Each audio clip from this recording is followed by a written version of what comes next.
এটা কাটা যাবে কি না।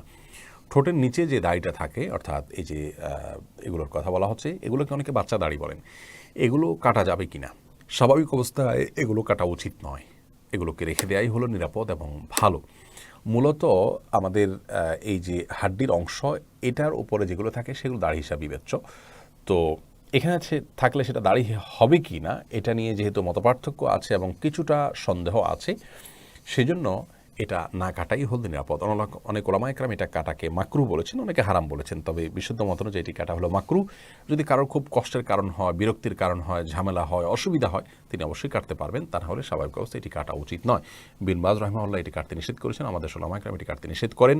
তবে ইবনে উসাইমিন রাহিমাহুল্লাহ এবং আরও অনেক ওলামা একরাম এগুলোকে কাটার অনুমতি দিয়েছেন। খোলাসা কথা হলো স্বাভাবিক অবস্থায় না কেটে রাখা উচিত এবং উত্তম। যদি কোনো কারণে কেউ কাটেন তাহলে সেটা সরাসরি হারাম হবে না, মাকরু হবে।